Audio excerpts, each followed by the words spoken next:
This week on EMOM Aesthetics, we're teaching you how to be strong, lean, and athletic using a landmine. One hack that everyone can build a landmine in their own garage right now, and 3 exercises to use on it to grow big quads, big glutes, and have strong legs. Let's get into it.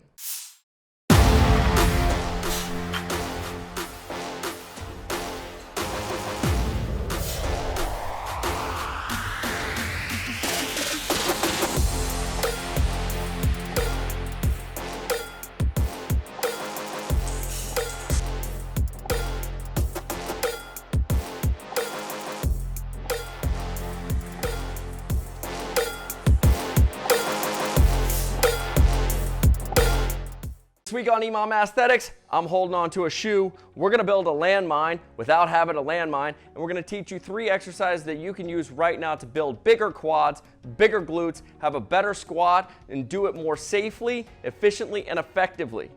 Here's the thing. It's hard right now to find equipment anywhere on the internet, especially a landmine, which is kind of an awkward piece anyways.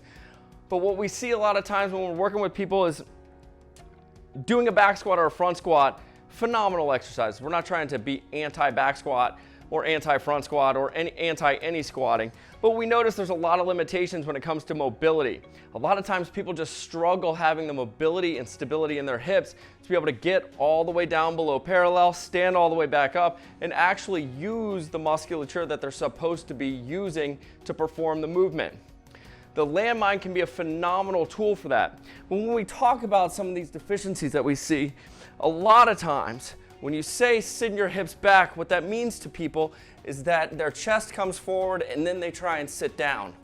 A lot of times, not all the time, but a lot of times that leads to low back pain. It becomes very, very difficult on the low back if you initiate that movement with your chest. And yes, we can get people past that, but it takes time. It takes a lot of motor recruitment and muscular development to be able to sit all the way down and stand back up properly. One thing that we use quite often to overcome this and to keep the chest more upright is a landmine. We're able to change the angle in which people squat or change the way that the load meets their body. And with a landmine, the arc of the barbell does a great job of keeping your chest upright, your weight in your midfoot, loading your posterior chain so you can sit all the way down and get the full range of motion in the knee and the hip. Now, if you do not have a landmine, which I do not, I have this gorgeous home gym here, but I don't have a landmine. I wish I did. I go to buy them online. They're sold out everywhere right now. And what I've been using all quarantine is this beautiful shoe right here. It's even got a little bit of a scuff mark on the top to show you how much I've been using it against this brick. What I do to protect my barbell, because this is a beautiful Eleiko weightlifting competition bar, and I don't want to mess it up on brick like this shoe's messed up. So I take this shoe, I put it around the end of the barbell, I stick it into a hard or a heavy surface, typically the wall, but for today's video we're going to be here, and now I've built myself a landmine. I can press, I can squat, I can do abs, everything works perfectly out of this shoe. You don't need to go and spend the money. We've got you right here. Take an old shoe that you're about to throw away or give to the Goodwill, and now you've got yourself a perfect landmine.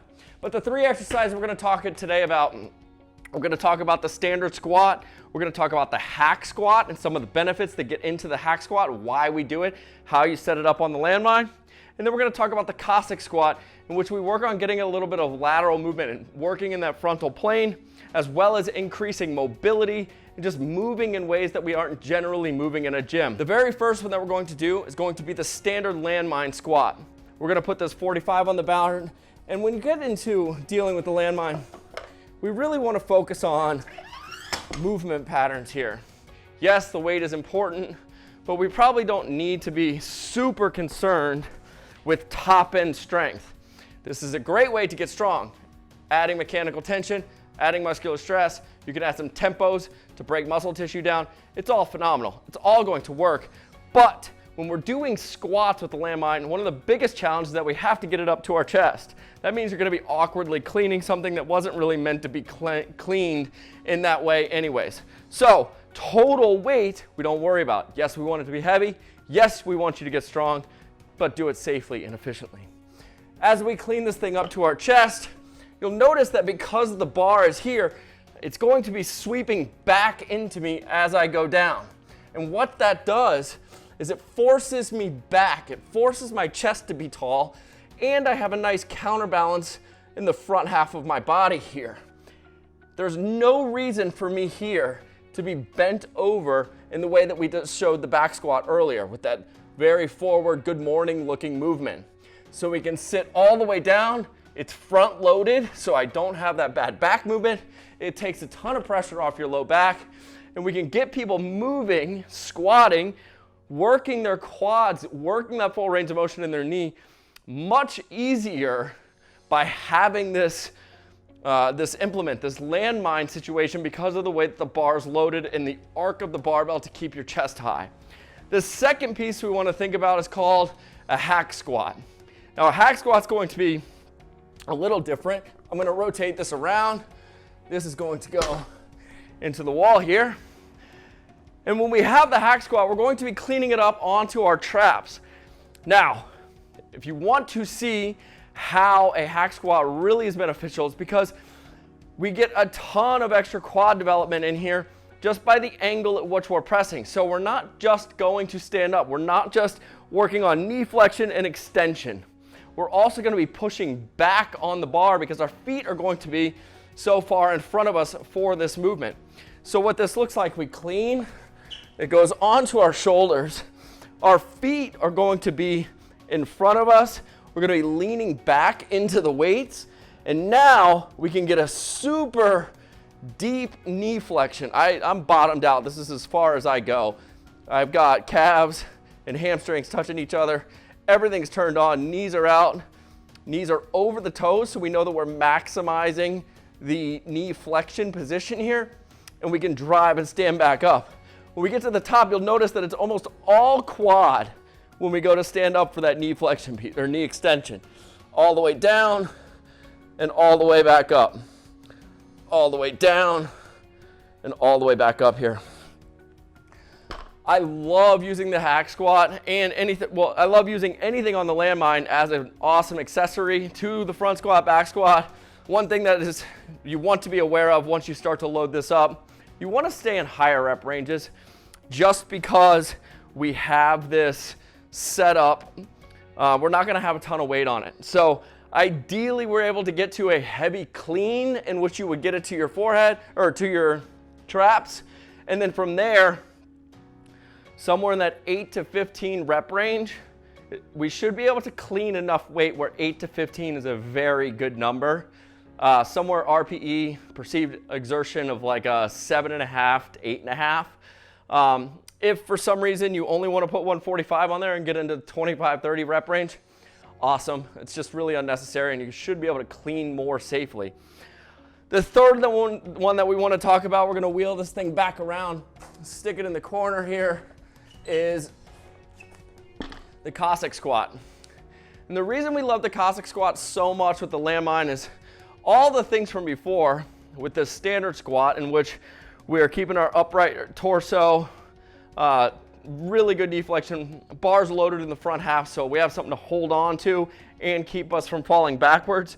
But also we're moving in that frontal plane, right? So from side to side, that is a plane that we never really do. When you're squatting, we're standing here, it's front to back, deadlifts, front to back.